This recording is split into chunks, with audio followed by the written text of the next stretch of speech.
my name started off as 1259. Yeah. Changed it into an acronym, which is actually first Thobo. So let's start with Thobo. Thobo stands for to heal and to overcome.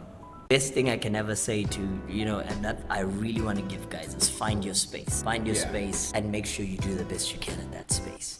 That's really what I try and guide people to find.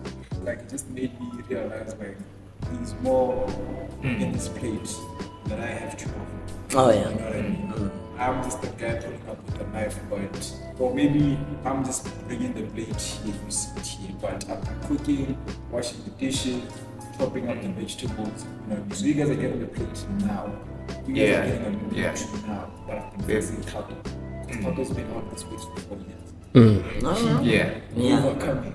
And this is something I think, comes out of years of just being around the right people. Greatest artists, focused on the craft and the product, not the people. And as their craft and their product became solid, because they did it and they improved it and they focused on it, people then started following. Most of us these days want to start off with the numbers. Our craft is not even refined yet. We are not even sure who you are, but suddenly you're out there hoping that we follow you. You get the idea? No. Get so good at your craft that you don't need to even worry. The numbers just gravitate towards you. Oh, you know what happened when I was thinking? The other microphone was not connected. No, this one. So anyway, that's okay. No, restart everything. You can tell the same jokes twice. Shake two. Oh yeah, we have this audio. Is there some else? Anyway, bloopers? Good morning, good evening, good afternoon, good night. This is take 2 for you guys, but we had just started recording and the microphones were off. No, we're not recording, but we're not recording. Anyway, yes, as usual, my name is Thobo Sethibe. That's one thing I didn't say my name. We didn't even introduce ourselves. Yeah. My name is Thobo Sethibe, and as usual, I'm with the guest who doesn't want to go home. I found a place. He's found a place for himself. Yes, my name is Kamo Baipuledi. For those who don't know me, yes, but as aforementioned, I'm the recurring guest in this show. Yes, sir. And the permanent visitor. Today's topic, let me introduce you guys first. Here we have 2 guests. We have somebody goes by the name Uncle Tshwannie in the creative space, and we have 1259. He says that as a former name, and now he goes by AMNTO. A minute. Yes, a minute 2. Yeah. Has to be fast. No pauses, my guy. I struggle with pronunciation sometimes, so that's why I was a bit slow. I feel like people are saying AMNTO. Minute 2. Okay.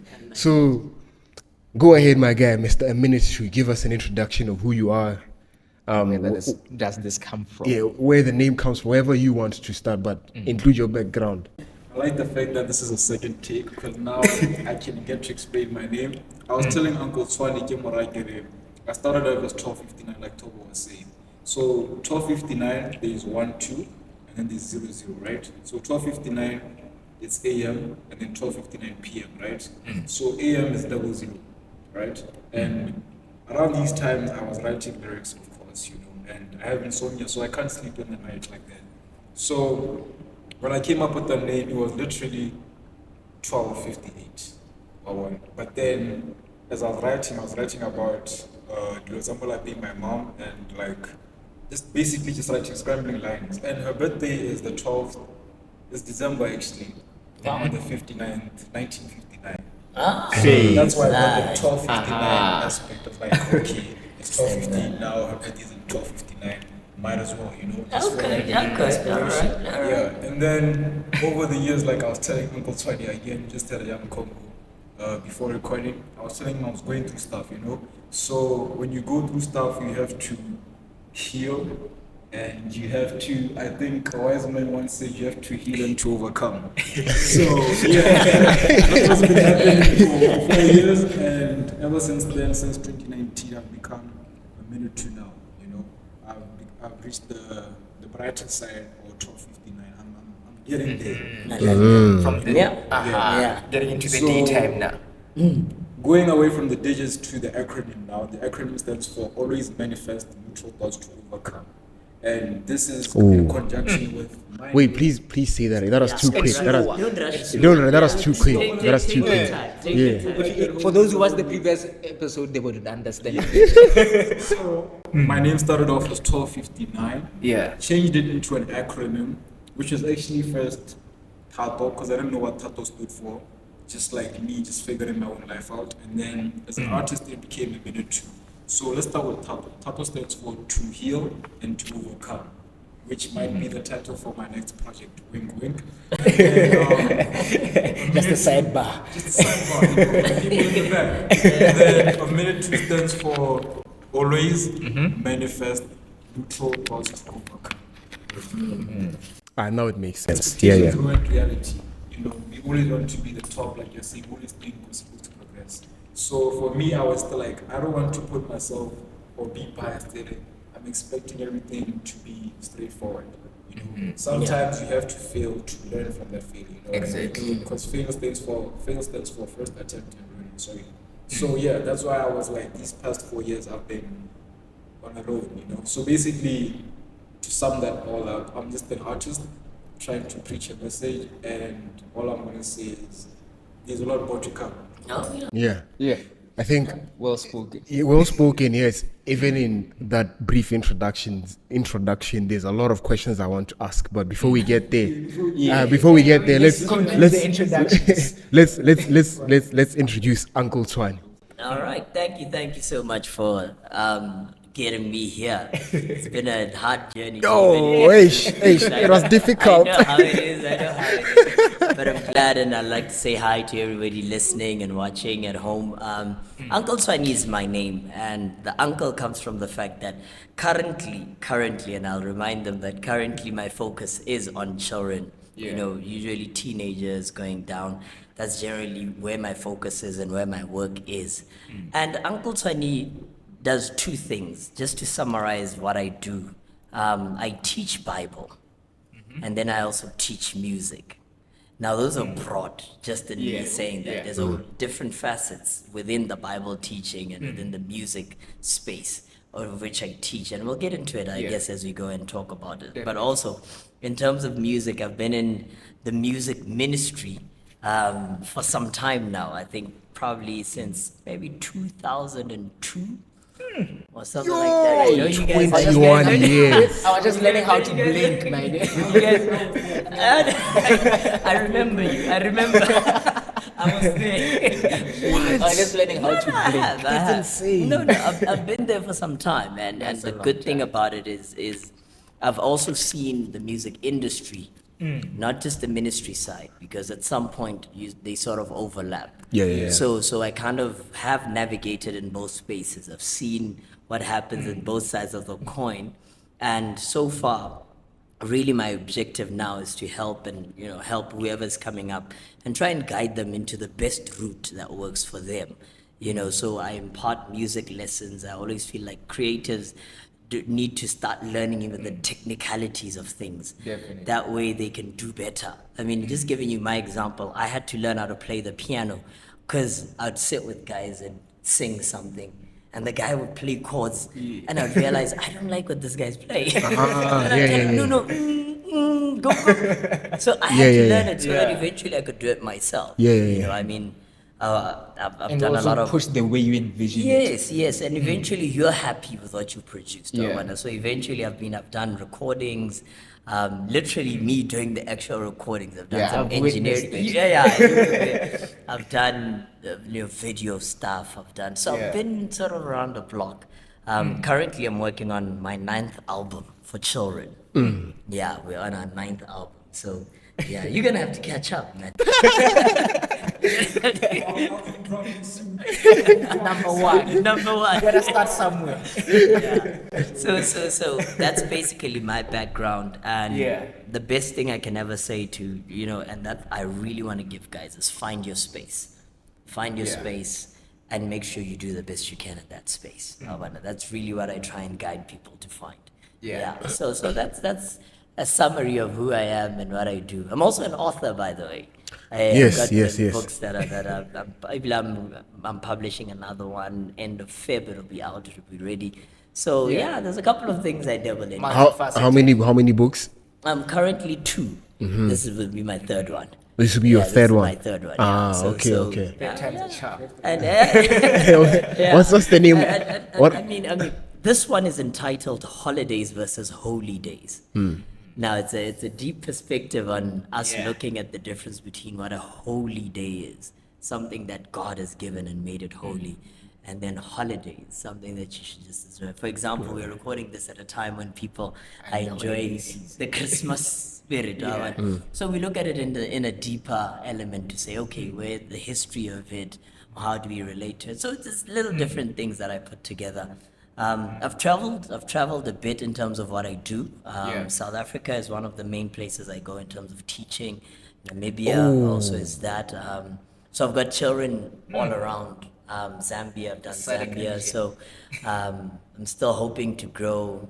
I know I'm older, not old, but older. But I'm still targeting to make sure that at least our reach is much further. You know, there's no limit, man. I mean, So we've had invites to Germany to go do stuff in Germany, you know, but we couldn't go because of the time frames, you know. So that's Uncle Tshwannie in a nutshell, but still growing. You know what I mean? Still growing. There's a lot that I still have lined up that we need to do. But that's me and the music and the creative space and how I got into it and where I am now. I'm still on 21 years. That is, in fact, you're going into Someone's entire life. Yeah. He's going into his 22nd year in the creative industry. You know, but I mean, you said that the way you came up with your name, you were writing about your life and your mom and like so and about the exact time they making. I'm like about all of that. And we find that as artists we create out of pain. You know. So if you're comfortable enough, I would like for you to get us into that space. What was going on? I feel like for me, you know, there's this stereotype as black kids, most of us, or some of us, it's always like you grew up single parent or like being. So for me, it was something that kind of burnt me because I was like, I think it goes back to what you said before we started recording, that void. So I feel like for me, breaking it down, I felt like a void because I was like, I don't know what's my purpose in life. My current struggles right now, they were like putting me in a place of like basically imposter syndrome. I think I've had imposter syndrome since I was a kid, but I could get compliments from people like, you're that guy. You know what I mean? So, for example, in Standard 4, wild story. In Standard 4, I was chosen to be King Herod. King Herod, like the Christmas play. So this Christmas program was going on for like 3 days. Now, mind you, during these 3 days, it was a bit rough for Kevin. There was Charles like that and stuff like that. So there was no food. Sorry, Charles. So there was no food. And imagine a situation now. It's like I'm 9, 10. I have to kill it after school. Like it is 7 to 4. That's the first half of the day. And then things get serious around 6 now for the Christmas program. So imagine a situation where it's like I didn't eat the whole day, or I had like a light meal. I pull up to school, I do that, and then now it's time for the show. I still haven't eaten. And after the show, you only get this you as a 9-year-old. like score. So Imagine now our show is like an hour. I have to do every scene on a hungry stomach. Like and you have to keep the energy up. In the hall, first of all. And then expectations now are high. Expectations are high. BTV pulls up. Wow. Now it's like a nationwide thing. Like so for me, it's those type of moments that kind of build my character. You know what I mean? Another thing is just to Yeah, 2 minutes. My sister gave birth to my nephew when I was like 14. So basically, I've been an uncle for 10 years. But I had to mature up quickly. I had Yeah. to be the man of the house. Way before I had been expected it. So these are the things that I put in my music. You know, I have a song called, funny enough, it's called It Is With Me. You know, because I feel like that's the more mature side of me now. I don't like to, not like I don't like to be called Tato, but like I feel like it resonates to where I'm at right now. Or what does literally mean? Literally means a treasure safe. You know what I'm saying? And it's kind of funny because money's coming in, you know, and I'm dealing with money. I think it's so imagine now I've been rapping or talking about myself as Thobo. The inner child has been speaking. Now the man, you know. Okay. The beer's coming in now. So I feel like that's where I'm coming from, you know. And obviously, like I was saying, those heartbreaks, those shows who did me wrong. You guys inspired, you know. But jokes aside, like for example, even Tato's Heartbreak, singles out on Spotify, check it out, visualize that shot. You know what I'm saying? Shout out to the homies. Like yourself, you're low-key on the hook, anyways, and then two, spin the bus. But anyways, even Tato's Heartbreak. Just a small aid, Ghana. Tato's Heartbreak is not essentially about you being heartbroken or that girl hitting you or going for another guy. We all have different heartbreaks, I guess.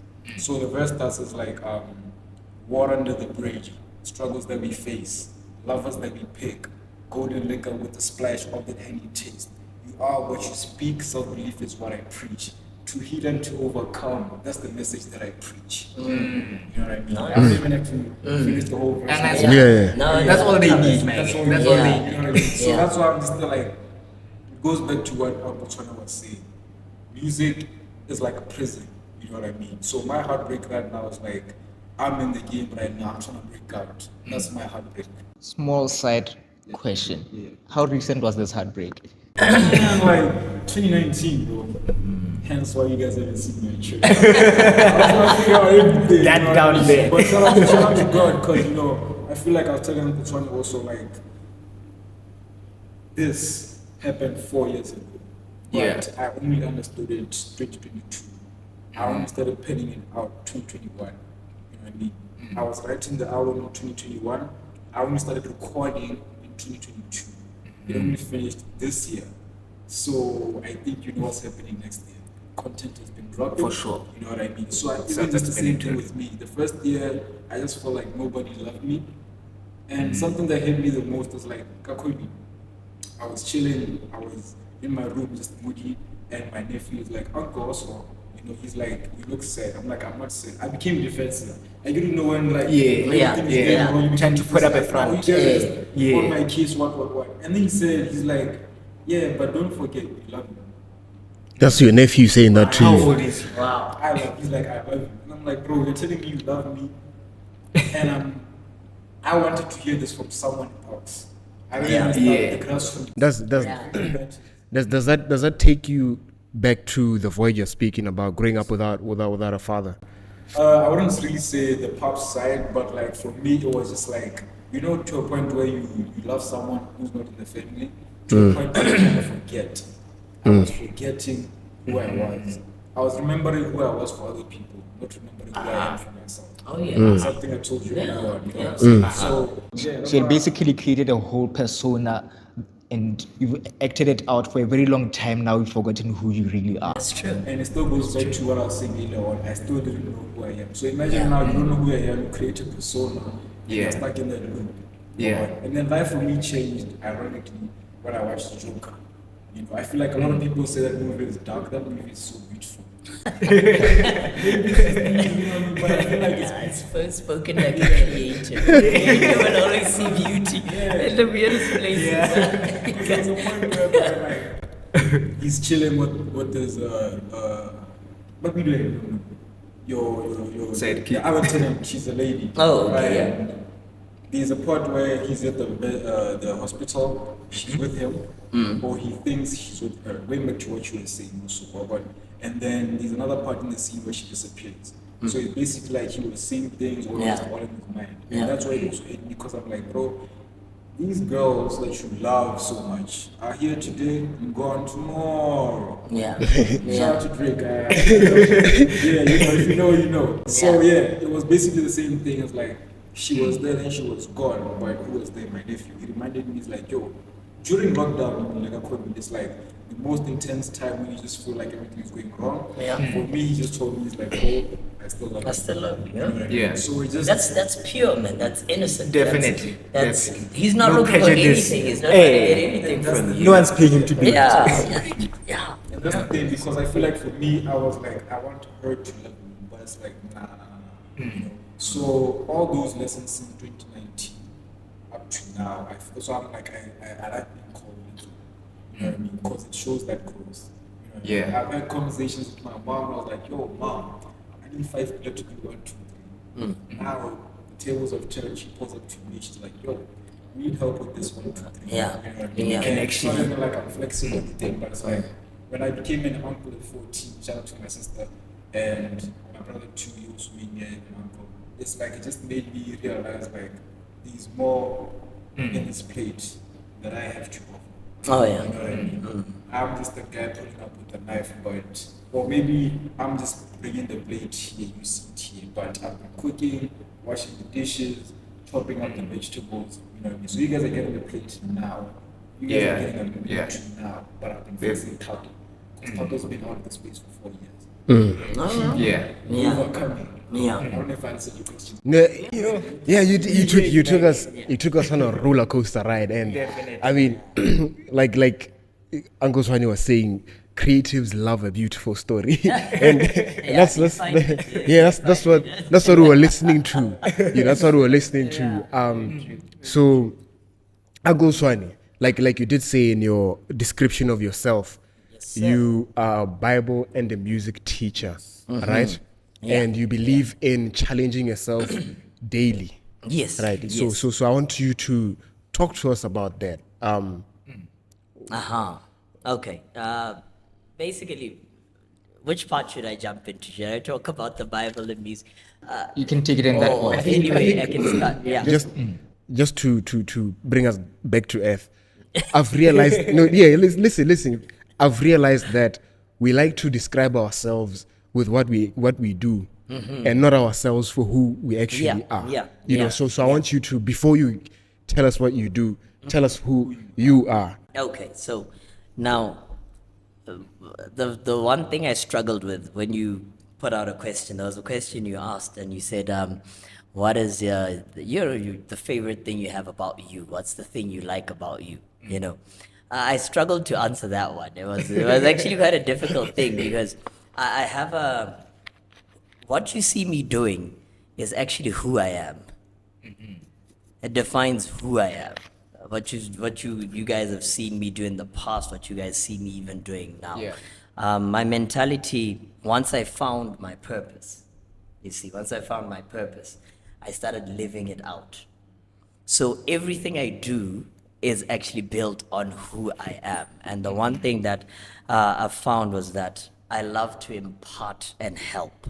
Yeah. It's something that I do and it fulfills me with all I've got. You know, Yeah. whether I'm getting paid for it, whether I don't get paid for it, whether it still fulfills me. At the end of the day, the joy of it is there. And the one thing I do is because of that and because of my reading of the Bible, I'm actually a very strong believer in the fact that when you read the Bible, you get wise.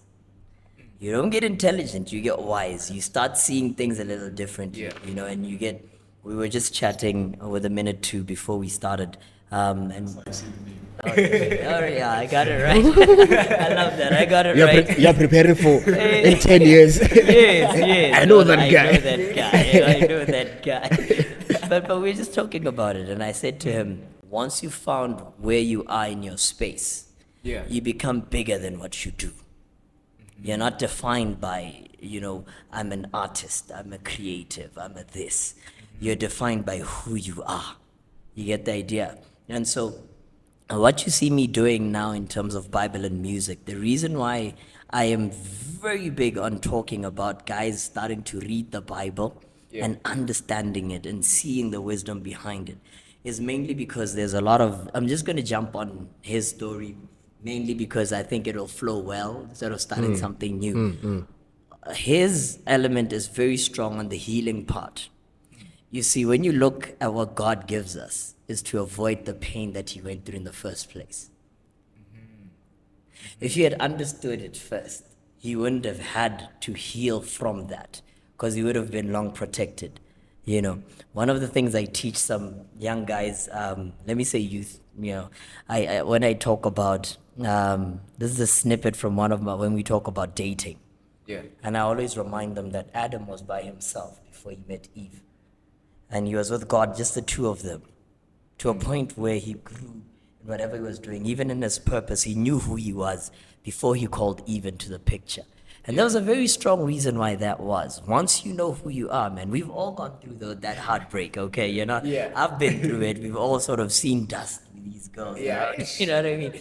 But once you found your purpose, once you found your strength, okay, what that does is that no girl will come into your space and destroy you, because you've long been complete without her. Yeah. And that's what God gives you, eh? He gives you that, so much so that you're complete by yourself. And you won't be seeking, you don't need love from someone else for you to be complete. Yeah. Before you continue, like actually when you on that point about feeling complete on your own, Yeah. for me that is something that I find I sometimes find a struggle in. Oh, yeah, Because sometimes it leans into narcissism. You're like, if I'm complete, then Okay, but I don't need the other person. I don't need other people. Not just my partner. Like even my family. Yeah. Like it becomes so hard for me sometimes because I can do so many things on my own. Okay. Right. And sometimes I'm like, no, but if I'm reading my Bible, if I'm praying, then who else do I need besides my God? Yeah. And it's almost like God gently reminds me that all these people who are in your life, but you need them. Like it's like instantly there's a sort of dependency on the other people in my life that pops up. And I think just jumping onto that, man, you know, one of the greatest things that guys don't understand about that element of completeness, once you're complete, it overflows. You don't go to people because you need them. You go to them because you have so much to give. Okay. Yeah. That's where it boils down to. It's not an element of you sitting down and saying, no, nake sharp. My cherry here, I'm covered. What do I need? Well, now you've got so much that you feel like I need to give it to someone. I have to share it with someone. Yeah. And that's now the concept. I mean, even when we get down to what we're talking about being the underlying music and creativity, you've got so much within you that you need to share it. You know, it's to the next person. You have to give it because you know it's going to do much more. It can't stay within, and that's what drives us. You get the idea? Hey, and so in terms of me and how I do my things, it's all about that. I got to a point where I realized I've found my space. You know, I've found it, and I love my space. You know, I'm married now for 12 years. You know, great thing. Happily married. You know, I've got a son. And you know, it's one of the most fulfilling things. Me and my wife do this together, by the way. It's something we do together. We are always doing stuff together. We work together. We push together. And the one thing I kept saying to guys is, what I found was that being complete, you know, now I'm complete even in my family, in my spiritual space, in my creative space. So much so that I feel like I need to share it with someone. Yeah. But I can't help but go out and help somebody else. It's not a fact that I need to do it. So that's who I am. So everybody keeps saying to me, man, you're everywhere. Every day we see you everywhere. And but that's the thing. You have to see me everywhere because I've got so much to give. You know, and I said to guys, when I die, no one should come over and say, hey, because you've given. No, guys, I've given you all I have. Yes. You see, and that's why I said I love combining the Bible and the music together. Because what it does, it gives you that essence of wisdom to now realize that when you're in any space, you can now see where you fit, and you don't feel inadequate in that space. You get the idea? Because when we're dealing with music and you're in any space here, music, you are what's important there in terms of giving what you have. Don't try to be like somebody else. Don't try. And even when it gets to things like dating and whatnot, you know, sometimes we need as creatives to create. For example, the music I've been creating for the last couple of years, man, have not had anything to do with heartbreak. I didn't need pain to create it. It comes from a great space of joy. If you've ever been to my show, the reason why people love to come to my show is because it's high energy, it's joyous. Hey, it's not painful, it's not celebration. It's a happy space. And that's why you find that even kids gravitate to my space a lot, because it's a happy space. And so the music was written from a joyous space. But I then guess that all boils down to what you are trying to do, or with your art, or with your creativity. Who are you really trying to speak to? Because as you've mentioned pretty much throughout this entire episode so far, that you are targeting the youth, the kids, the teenagers. These are people who naturally gravitate towards joyous stuff, who want to play. And we're all looking for that. Exactly. That's really all we need. That's what we are yearning for. And when you create now a space where it's pretty much all joyful and all happiness, and this is like a breath of fresh air. That's true. It somewhat negates or gets us to a point where we can forget the pains from the week, or that kind of and dude, life is hard, man. Life is hard, man. Life is hard. And people need spaces where they can literally just realize there's hope, realize there's love. But not that the nephew, did very well by reminding you where love is. Kaylin did very well. You get my point. And that's something. When I get home, all right, after this and all this recording, okay, I'm going to walk in. As soon as my car parks, my little boy, who's now, who's 2, he's going to 3, he knows the sound of my car. And I know the minute I open the door, the first thing he does, he'll stand up, his hands will be wide open, and he rushes to the door. You get the idea? After getting that kind of love, man, dude, I don't come here seeking you to love me. You get my point? And that's why I won't chase fame. I'm already famous, dude, in the right spaces. And with the right people, for the right things. So I won't do this for fame. I don't do this because people need to know my name. You have idea? Do it out of a passion to want to out help of love that I do this when it overflows. And I think that's why I love, like I said, putting the Bible and the music together. And I say to guys, there's more to it than just having the hit. There's more to it than just getting the numbers of followers. There's more to it. And it's far bigger. A kid asked me the other day, not a kid, probably 18 or so, it said to me, Uncle Tshwannie, how many followers do you have? And I said, I don't know. He says, don't you ever check? And I said, no. He says, why? I said, it's not important. It's not. I don't need to know. I don't need to know how many people are following me at the moment. Okay. All I'm interested in is that we're here doing what we need to do. And the rest of it, follow the guy I'm talking about now, which is God. But that's you get. How do you actually do that? Because like for me, before I figured out what interests me, like in the creative space, I went into creativity with my interest being business, right? That's where it starts. That's how we all start there. That's and like to measure the growth. It has to be the numbers. Right. Okay. So if we, because the numbers don't lie. I like that. If I want to know that the podcast is growing, there's a certain milestone that I want us to hit. Right. So then how do I actually continue doing that without without having to look at the numbers because the greatest thing, and this is something I think comes out of years of just being around the right people. Okay, greatest artists, and the greatest people who made things that lasted, the legends, focused on the craft and the product. Okay? Not the people.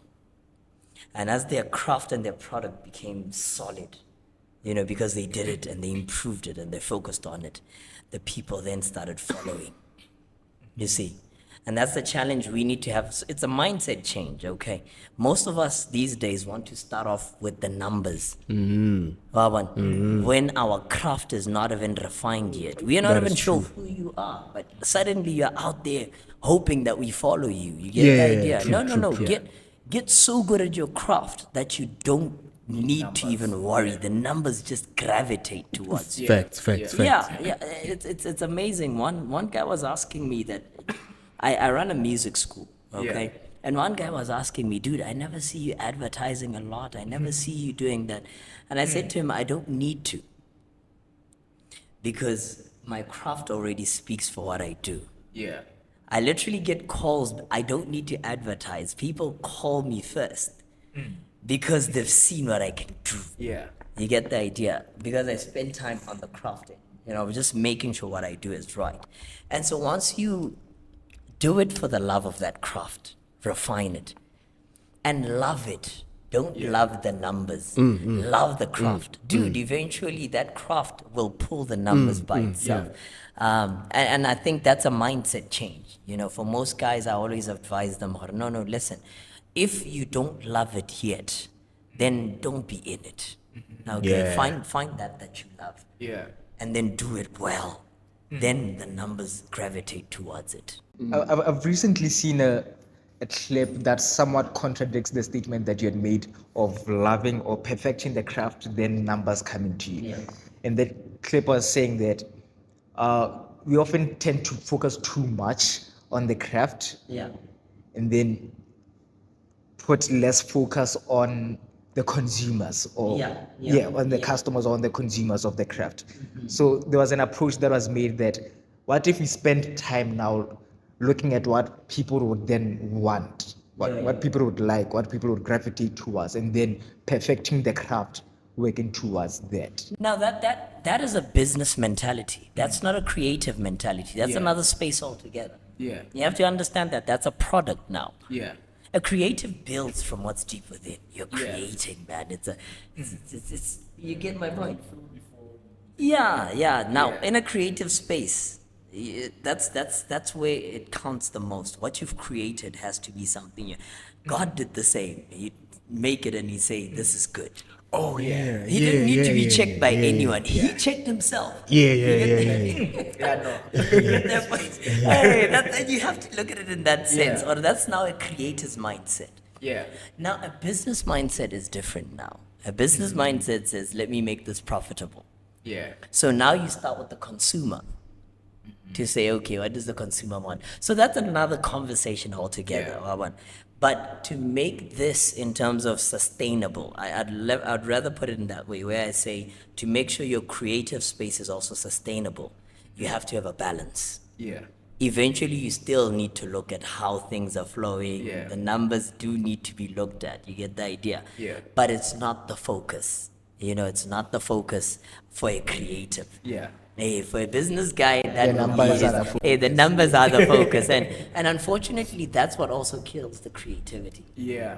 But if you focus a lot on the numbers, because the consumer, the scariest thing that people don't know is that the consumer sometimes don't even know what they want. Yeah. So you're going to be They're moving always from swayed every goalposts. day. Yeah, they sway every day based on perception, Yeah. based on marketing, based on advertising. So you guys have to, like you're saying, you have to look at which space you're in. That's the point, That's why I said you have to decide who you are, find out your space, get comfortable in that space. Make sure if you're a creator, you create in that space. And then once you've created what you've created and you see that it is good, you then now start saying, okay, it's so much I need to share with others. And then you give them. And eventually, dude, especially if you created something that is that good, they will gravitate towards it. Definitely. Yeah, they will gravitate towards it. And that's something that I've seen work, and I've seen it completing people in that sense, where they don't feel the need to always be Got 1 minute you're a hip hop guy, tomorrow I'm a piano, come on, so you're chasing the trends. You get now tapped into the SQ level. And I think that's where now music becomes the prison that you were talking about. Yeah. You know, minute 2 is right on that. It becomes a prison, you know, instead of a rehabilitation, instead of a safe space where you can now grow and just break out and just enjoy it. I believe God made music, man. God gave it to us for us to really heal and enjoy. Definitely. But now it can only come from people that are complete. Because the scariest thing is this, man.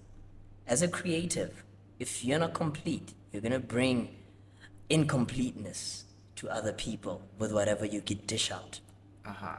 That's why I always tell guys when I teach about music, I tell them, be careful how you bring out your music. Especially because I'm into the positivity. I'm into the fact that some people make us angry the more we listen to them. You get angry, you get upset, you get whatnot. Now, the scary thing about music, when you start studying it, you get that sense of relation to the music because it speaks to something you're going through. But the scary thing is it keeps you in that space. If you had heartbreak, don't spend a lot of time listening to heartbreak music. You can start off by listening to Adele. Never mind, I'll find you. You can have one song from there, but don't spend a lot of time listening to it because it keeps You can get trapped that in an state. endless loop. You get the idea. You need to now find people now who say, listen, there's hope. We're moving forward. We're overcoming. You're overcoming. So really, I think that's my greatest. I guess input to guys who are coming around. Having been in this for some time, anybody who comes to me, I tell them, listen, let's find you first. Let's make you complete. After you get complete, then we start working on whatever you have to offer. Because then it'll be unique. That's the first thing. Exactly. No one else can replicate. No. A minute 2 will just be a minute 2 and there's no one else. It can never be that. Now, but if he's still trying to keep up with the goalposts, dude, he's only going to be as good as his hit. And I told him that.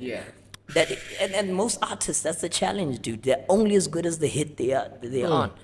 As in like the only way we can tell you are complete or good is by the hit, like through the work. Through that And the message you are trying to preach is that you need to be complete holistically. Yes. Before you put out. The hit is a by the way. Yeah. It's a byproduct. It's a by the way. You know what I mean? It's not who you are. You get the idea. And so I think that's really my take on the creative space. When I speak to guys in the creative space, I always remind them, dude, you're far bigger than your hit. You don't let the hit define you. Don't let the numbers that you see define you. You're far bigger than that. So whatever, you are a creator taken from God himself. So in that space, you're complete. Now give us you. Because once you do, dude, that's what creates legends, man.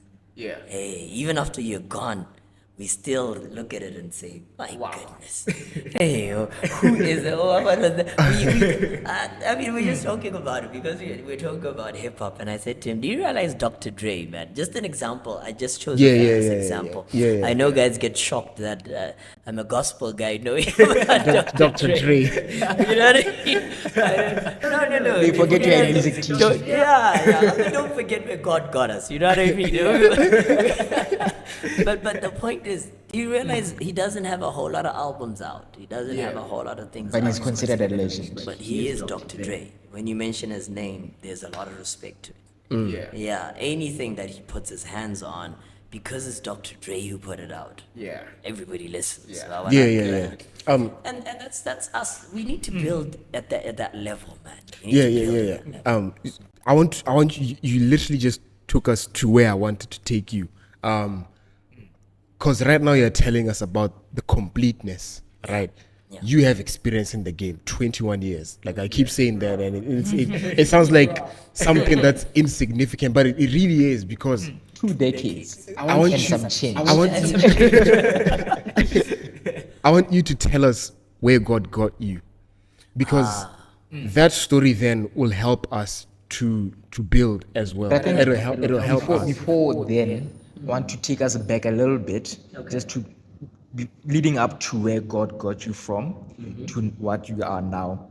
Tell us a bit about your upbringing, because you are talking so passionately about music and everything. Oh, yeah, And you want to understand where's this passion coming Music from? and the How did Bible. it? How Music did? How and did the you Bible. get into the music space and this Bible space and everything that you are now?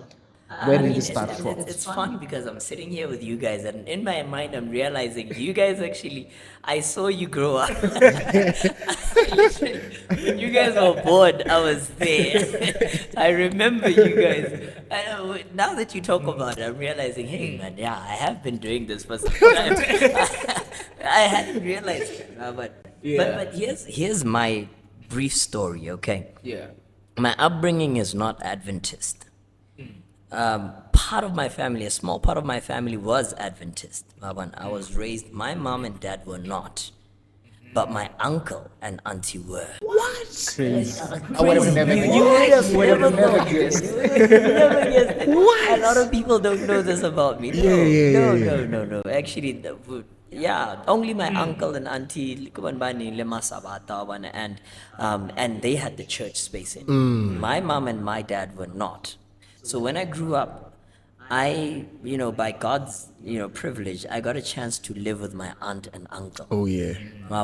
For some time when my mom was at school. So in that particular space, I now started understanding Adventism. I started understanding God, and then I started going to church. It was, and that's how I grew up in the church. But when my mom came back, I moved out. I went to live with my mom, and then, and they were not married at the time with my dad. So then they got married, so we lived as a family. Now that means I was in a non-Adventist family now. But having seen the other side, So the thing is, for those who would remember, who are my age, they remember a time when I was in church, and there was a time where I disappeared. Not necessarily disappeared, but more like I was in the background. So there's a good chunk of Pathfinder stuff that Adventists would understand, that I never got a chance to do because I was not in the Adventist space. We'd go in the morning, but then after that, relaxing. or something. No, but the difference was that the one thing I got from my parents, meaning my mom and dad, biological, they gave me a go-getter attitude. My dad is one of those people who says, whatever you put your mind to, do it. And do it with all that you've got. So very quickly, dude, I started playing sports in primary school. Playing sports, and I got so good at it. At some point I was playing soccer, and I remember there was a time, for the older guys, they remember something called the Chappies League.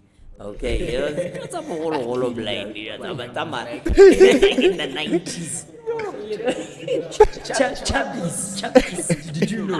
Hey, did you know? And I remember going for, for trials to even get into the teams, Botswana and whatnot. But something always said to me, What sport was this? Soccer. Oh, soccer. Okay. But something always said to me, do you really want to do this that far? And I remember as I was going for the trials, my mom told me something about a sport called squash. She said it was being offered at the school I was going to at the time. And she says, why don't you do this? And I said to her, what is it? And she says, no, I heard about it in the UK. I don't even know what it is.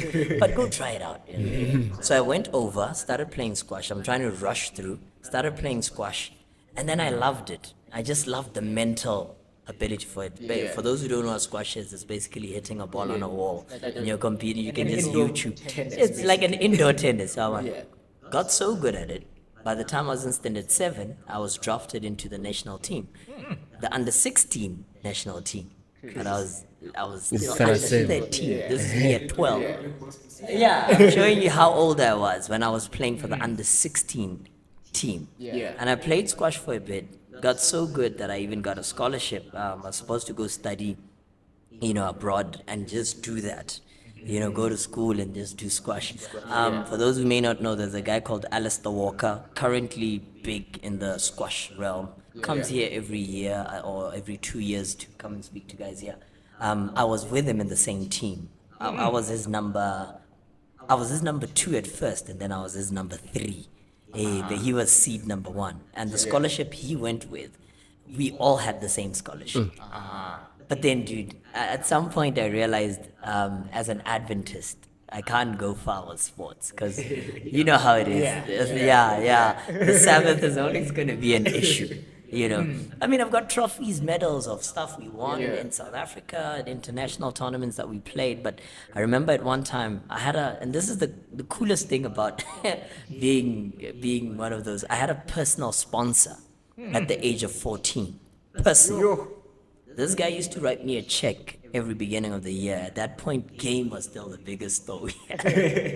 You'd write me a blank check and you'd sign it and it'd say, go to the store, get any type of shoes you want, get tracksuits, get whatnot. So things like labels, you know, like Nike, Reebok and whatnot. Dude, I had pairs of that. I had tracksuits. And then during on season, you know, I used to get paid $20 a day. Whoa! As a 14-year-old. Unseasoned. Oh my goodness. Now think about it. For a teenager. That's a lot of money. And dude, like literally when there was a tournament, my hotels would be paid for. Nothing less than a 3-star. I'd get my own room, my transportation is taken care of, basically. And I remember I was sitting in my hotel room one time and I said to myself, dude, this is me being a teenager. Think about it, 14. And I said, do I really want to do this? You know, do I really want to do this for the rest of my life? Is this really me? And the voice in my head said, nah, dude. Yeah. And I remember coming back from that tournament. I think I had gone to the final. I was number 2, I think, in the tournament. I'd lost in the final, you know. And I came home, had my bags, and I remember my dad, obviously, everybody excited about what we did. The papers wrote about us and whatnot. Got home, I put my bags down, and I said to my dad, yeah, I'm done. And my dad said, are you serious? I said, I'm not walking onto a court again. And he said, what are you doing next? I said, I'll find it. And by the way, that's when I found God. Or let me say, that's when I discovered him.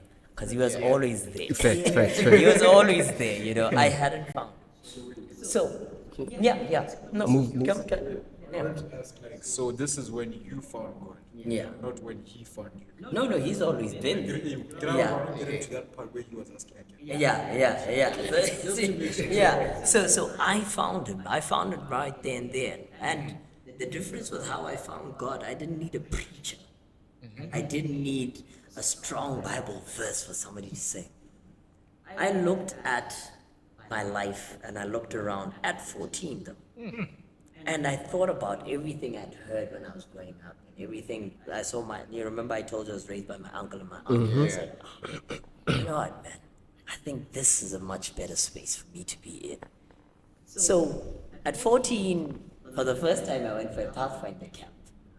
One held in Michude. I remember everybody was excited that somehow Tshwannie was coming for camp because I had disappeared. And then I'm Tshwannie's back, you know, because my friends were, you know, church guys, you know. And I remember, you know, just enjoying it. We were there for, I think, a week or so.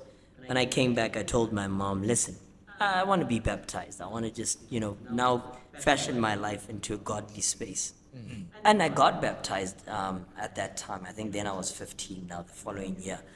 And so I went to high school with now a mentality that was different from most of my friends. I got on with the mentality that, listen, you've chosen God for yourself. No one convinced you, no one forced you.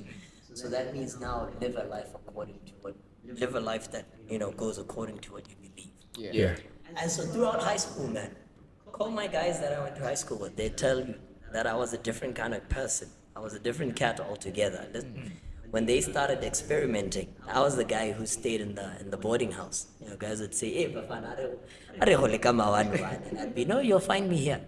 I'm the guy on a Friday evening. Guys would actually wonder what's going on because a cappella would be playing. Hey, and shockingly, you know, the scary thing is most people would feel out of place because you're the only one. You know? Dude, and I went to, let me just say it, I went to MAP. And you should understand. Oh, yo, yeah. You Oh, should yeah, understand- yeah. It's you should clicking. Yeah, understand yeah, it's a yeah. different ballgame. Oh, good away. Yeah, yeah, Even the yeah. mindset. Now, first, I remember the first Sabbath, man. Because you guys are never Adventists, you understand this, where you have to dress up in your nice little tie. And this is a 15, 16-year-old in your tie. When you're walking into the cafeteria, because after the eating, you're definitely going for Sabbath school. And guys are looking at you weird. Like, how is it then a This suit? guy in a tie and what's going on, you know? Hey, and you're literally the only one. Yeah. Hey, but then questions started asking, dude, where are you going? I'm going to church. Oh, you go to church on Saturday. So that became a buzz that there's this guy who actually wears a tie as a Yeah, you were famous. it's famous, man. But the point is there was a buzz. He had the There was a numbers. buzz about it. He's a weird guy kind of a thing. So basically, for me, throughout high school now, God was defining what I did. And he protected me from a lot of things that I knew I could have made mistakes on. You know, and guys will tell you, even now, I mean, I'm not ashamed. And guys will tell you back in England. So I knew it was different in that sense. So you've never tasted alcohol, I haven't had alcohol. never smoked, nothing. No. That's the scary thing about That's it. insane. Now, and Whoa. it's not because, and a lot of guys ask me why I did it. And I said I did it out of principle. Not even because out of spirituality. It was logic. I've always been very logical. Actually, a friend, I remember a girlfriend I had, dude. Beautiful girl. You know, I don't know if she'll ever get to see this, but if she does, she knows herself. I won't mention her by name. She's probably but watching. I hope What are the she chances? get big enough. For her to see this, you know what I mean? She says to me, she envisioned me as a young man. You know, when I was young, playing with the guys and saying to guys, no, let's sit together and plan out our play schedule. How we go. The way I'm so logical with how I think, she felt like even by playing when I was young, I'd say to guys, no. But that's what God did for me, hey? He gave me logic, he gave me perspective, and allowed me also to take time to look behind the curtain. When guys started drinking, I didn't drink not because I felt like God was watching it. No, it was more like I looked at it logically and I said, wait, what good comes out of this? No, like literally, that's how I thought about it. I said, okay, sit down and just pin it down, my guy. What really? Firstly, money's lost. You're gonna lose some money. You're already broke as a teenager. You don't have money to lose. You know what I mean? So I said, I don't want to lose money. Number two, every time the guys came back after a wonderful night, there was always a story. Wallets were lost because the guy blacked out on the speaker. I mean, they Always the wildest They stories. always talk about stories, and it sounds fun. It sounds fun. But the aftermath, man, there's a lot more. Yeah, there's a lot more pain that's carried in there. But I mean, at some point, dude, you realize you have to go carry guys from places. You know, I was having a conversation with some of my friends. I was like, this is the reasoning that I deduced or that I came up with. When you look at going out to drink, you look at it in this way. Okay, obviously, you've lost money. Yeah. The other important thing that you are losing is time. Yeah. Look at it in this manner. You're going out one night, on a Friday night.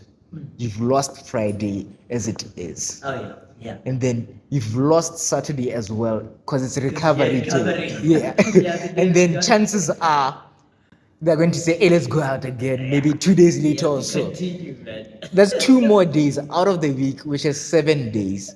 You've lost more than 50% of the week. What are you doing with your life?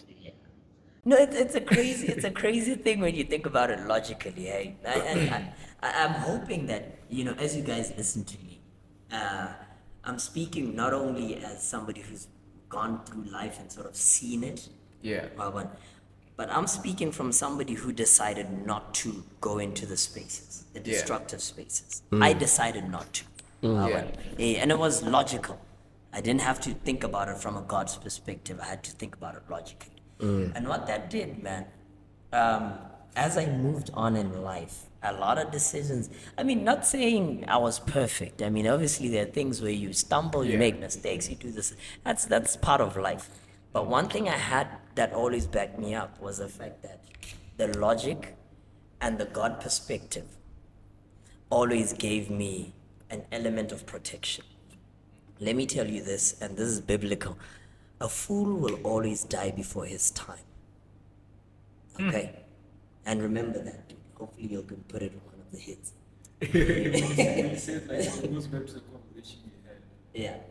People should remember. Oh yeah, people shouldn't remember you. Something about the hate. Yeah, people should remember the, People shouldn't remember the hate. They Yeah. should remember you. Yeah, and the reason why I remind you of this, dude, a fool will die before his time. You don't only, people think you die physically, Yeah. but you die mentally, you die Yeah, spiritually. yeah. The reason why we're struggling with our relationships is because you long died by making bad decisions. You know, the reason why right now, dude, we're struggling with drugs and blah, blah, blah is because guys are dead and they're trying to find their lives again. Yeah. But if you can now go before they make the mistakes and show them that, listen, guys, you can survive this death by walking this way, protecting yourself in this way, then you don't become a fool. But now you live a life that's very different. You get into a space and you're thinking a little differently. Hey, you start, even as a young man, when you start getting to date, you're not looking for, is it a BBL? What's the word? Say it. I don't know if I can say this in this space. Yeah, you know what I mean? Yeah, that's it. Because now you know what to look out for, because your eyes, obviously, your eyes will see the BBL and go, hey.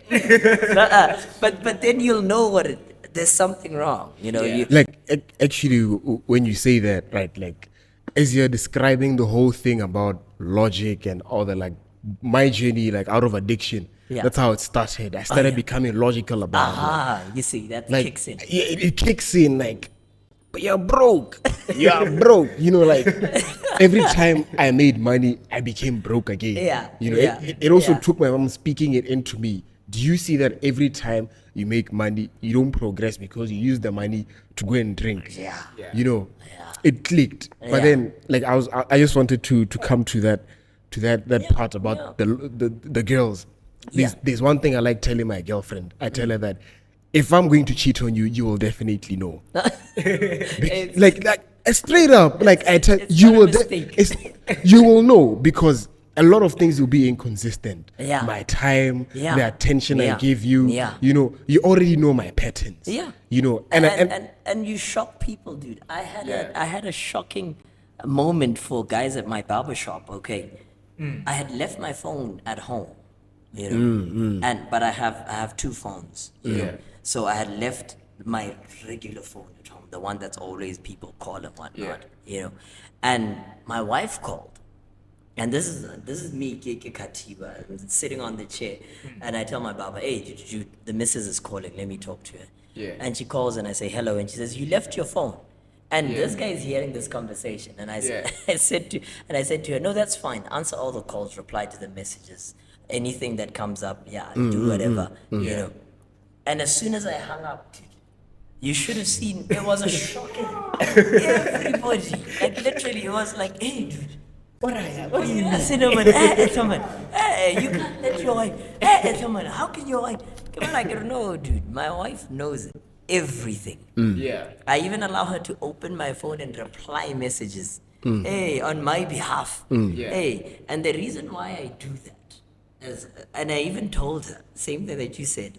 I didn't say it in your words, but I said this to her. I said to her, the reason why I do this is because I know who I am. And I don't trust who I am. yeah, that part, yes. That part, Let's break it down, okay? Yeah. Never, ever believe that you'll always do right. You don't have that strength within you. Only God can give it. So make sure within your life you have people that keep you In check. in check. Yeah. So the fact that my wife can read my messages, my wife can answer my calls, it means it's very hard to cheat. Yeah. You know, because the phone is always there. You know, even when she's bored, she'll pick up my phone. That means, even if a girl would send an inappropriate message, my wife will see it before I do. You get the idea? And protect me from doing the wrong thing, because I want to do right. Yeah. You get my point? Yeah. So in that case, man, that logic kicks in that sense that, listen, we're trying to do good, we're trying to do right. So now put your checks and balances in line. So even as I moved on in my life, man, even now, even in my business life and everything I do, the guys I surround myself with, the people I deal with, I'm very particular. Or are they keeping me in check with where we want to go? Yeah. And so when we get to things like the Bible and the music, I'm giving something that has long been given me. What you see now, dude, is me now getting to the part where we say God found me. Okay? I mean, when I say to people, my experience with God was that He found me in terms of the purpose now of what I need to do in life. And when I said I was going to do this, man, no one believed that I'm going to do this. Because it didn't make sense because no one was doing it. When I told them, listen, I'm going to live my life now fully working for God in the music and the Bible space. I said, are you going to become a pastor? I said, no, God didn't call me to become a pastor. Then who's going to pay you to eat? Not only that, even my own parents, as an Adventist parents, you get the idea? They were saying to me, hey, mister, what kind of faith is this?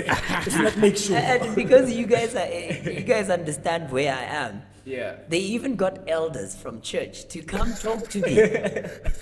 Like, There was meetings called, or no, mister, let's be real. Let's be real. What's this calling all about? But because now, man, there's a different space when you find God, man. yeah. It's a different feel. It burns differently. It's so deep within that you can't run away from it. You know, the anxiety, you can't run away from it. Literally, as I was telling you that I didn't have peace until I started the podcast. And by the way, that's why most people, because of that void, they haven't found their space with Him. They struggle and they try and drown it with so many things. That means now the things start defining you.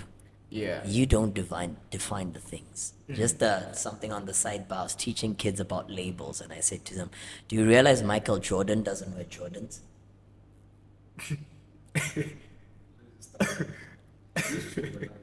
No, he wore them when he played basketball because they made sense. They're designed for the court. But But other than that, you define yourself with his name. You feel like how I better Air Jordan, you are better. yeah. I'm bigger. No. That's you being confused. You've always been good. You've always been. You buy the Air Jordan because it's a nice shoe.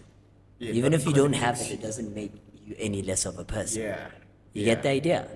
And that's where now, we come in with God and space and Bible and the music. God now encompasses all of this. As a minute two comes in as an artist, he doesn't come in because he needs a big break. He needs this and that, dude. You've already been good enough. You've got a story to tell now that everybody's got to hear. So now your drive is different. You move because you've got a story to tell, not because you need people to define hear. you. Yeah. I was just telling him. For approval. Yeah, I was telling him we're planning a tour next year. With what I'm doing. And my wife always tells me, dude, why do you overwhelm yourself with so much? And I tell her, there's a story. There's something that people need to hear. And so the drive is different now. You get the idea? And like I said to you, man, the wonderful thing about God is that once you find your space with Him, the reason why He says to you, don't worry about what you will eat, what you will drink, what you will, just seek me and I'll add all these other things. And it's true to His word. When you follow God, you get the wisdom to be able to handle your money well. Definitely. You get the wisdom to be able to spend it well. You know where to put it. You don't now define, like I said, you're not defined by the car you drive. Yeah. I remember one time I was on holiday with a couple of friends in a place called Kruzich. You can check it out. It's a lodge and whatnot. My friend had a birthday for his wife there. And that was the time I was driving a Nissan March. Remember the days? It's still there, by the way. The March is still there. Going strong. It's still going strong. I'm a big fan of these small cars. Yeah. So we had just come from holiday with my wife in Cape Town, flying into Joburg. So I picked up the March and went to this lodge. And we get in there and my wife looks at the place and we look at the cars in the car park. Oh, yeah. And my wife says, hey, Mini, wa go park up machi. Ha gare ga di Jaguar tse le. And I remember saying to her, you know what, this is amazing that we're driving this tiny little car. Okay, pack as much as Hey,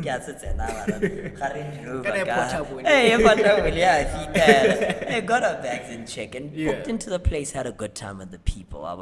But here's the thing that really hit me hard on that time. It showed the completeness that God has given me. Yeah. That just because you're driving a Range Rover, I don't feel you're better than me. Yeah. I sat with guys there, you know, who were driving those cars, but they lady C-Class, the AMG, the kids. And I feel like it's- They give a Nissan, yeah. And not They're China, not just but- in Nissan. Hey, but you talk to them at Yeah. a playing field. Yeah. I've sat with a millionaire and had lunch.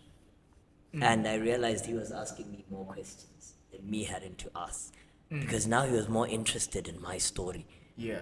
And I didn't feel intimidated just because he had Because more I numbers in think the it's a mindset that for somehow we find ourselves entrapped in. I don't know. My feed is just filled up with these type of content, business related, creative related, all this type of content. So I keep seeing these clips every now and then, and one of them struck me in a way that it was a little questionnaire or a survey that was made that okay, they got a group of students. I don't remember the exact number, but it was a large number of group of students, and they asked them they gave them two scenarios. Scenario one: would you rather say you're earning maybe 200,000 pula a year, and everyone in your field or that all your colleagues are making 220 a year? Would you take that scenario, or would you rather make 150 a year and the same colleagues are making 100? And majority went for the latter. Because they want to feel better than, instead of going up, they want to feel at least, let me make better than. Wait. Actually, wait. It's flying over you. It's flying. Do you know why? Because he's saying, would you rather make 200K and have somebody else and 220? Or would you rather have 150 and have somebody else and 100? Which is stupid because you're earning more than the other person, but it's 50K less than 200K. You know. You see, that's the perception I'm talking about. The greatest challenge that we're facing now, and that causes us to face a lot of depression, a lot of items, is still because we're still looking, you know, to other people. And it's still because we're still trying to see, okay, As long as someone wants to push it, hey, and it falls into all the different spaces, man. You know, you find that in business, you find that in music, you find that because there's always. That's why I'm not a big fan of these competitions.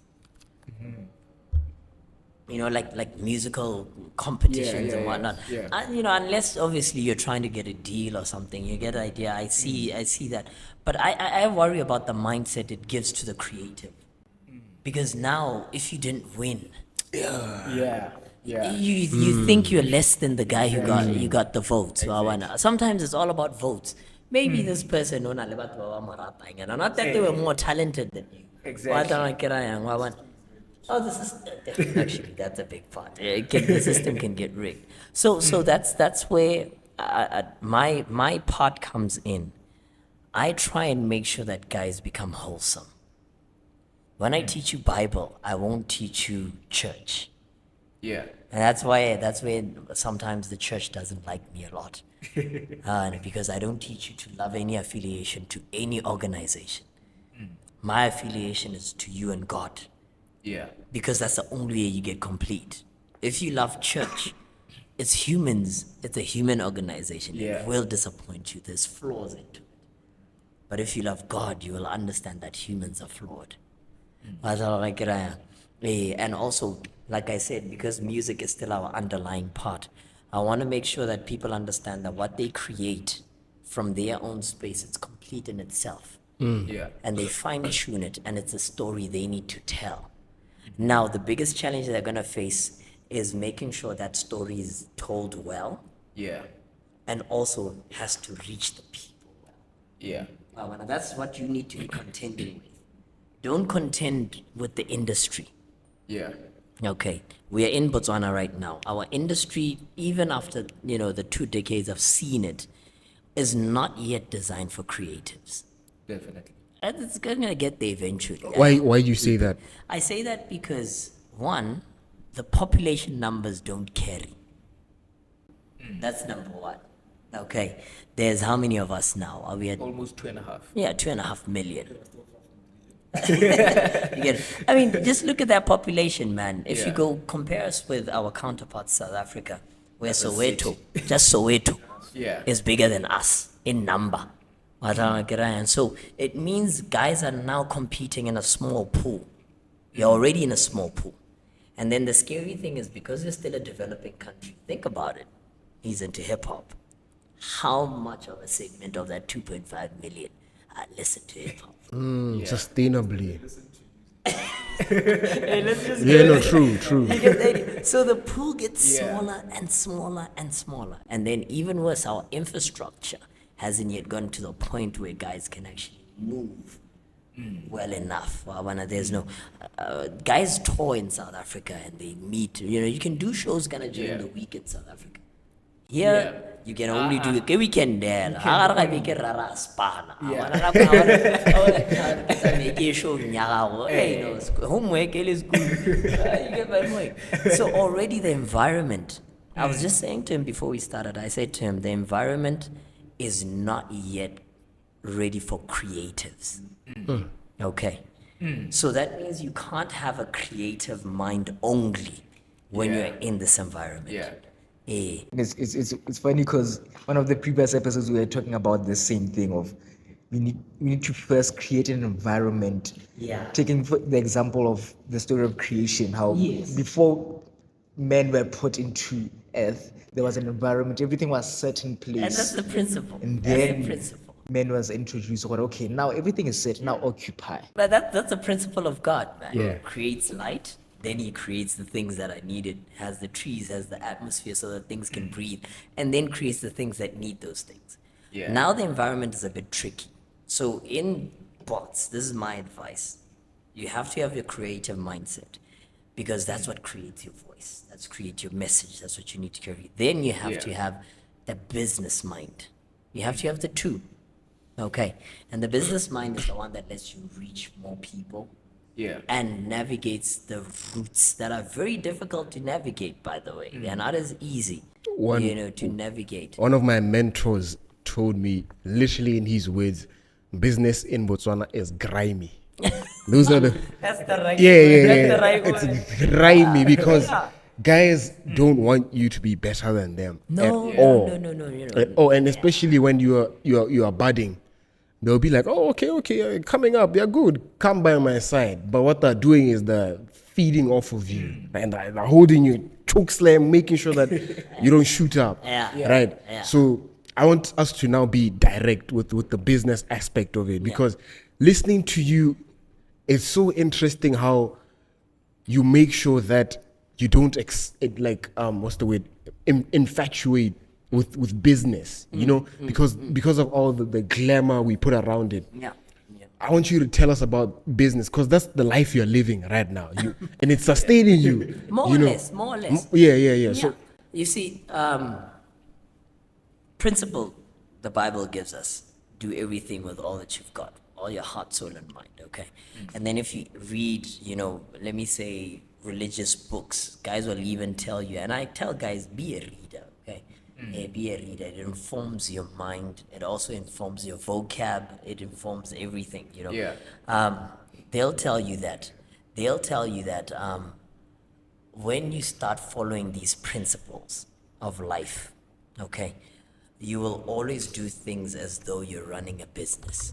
When we do God's work, it's still run it as though you're running a business, meaning management is important, product is important, craftism, whatever it is you do, make target sure you market do it right, or the like. Yeah. So you have to kind of consider all of these things.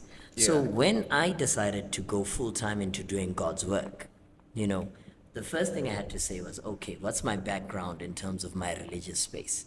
And I realized, okay, I'm Adventist. Who do Adventists deal with? They deal with, our conferences and whatnot. So I then studied that space. I said, okay, how does that work? And then I realized, hey, dude, this is still a man's organization. For you to actually survive in that space, you need to know people. And they need to be happy with what you do. But that means they'll stop you from saying what you need to say. Yeah. You are now limited to man and not reporting to God. Exactly. So I realized that's not a space I need to define myself with. And so in that light, I now had to think, okay, whatever I have to make sure it grows to everybody. So I realized music was the easiest thing to start with. Firstly, in the sense that, remember I told you I had to learn music because I needed Piano. Stuff. I mean, right now I play 4 or 5 instruments now, basics of all of that because I needed to get things right. So first thing I did was I realized, okay, for me to impact the people I deal with, I need to meet them. What's the best way to meet people? I said, okay, let me start teaching. So the music started calling people to me. I mean, right now, dude, we see over 1,000 children per week. Now you see now the impact that now I can have with the message I'm bringing. Yeah. A week. Now you see the difference. So no, a week, every week consistently, literally. So I'm if, sitting- if you sell them a sweet for one pula, making it. Every week. No, you see that's where business guy jumps in and says, no, we can make money.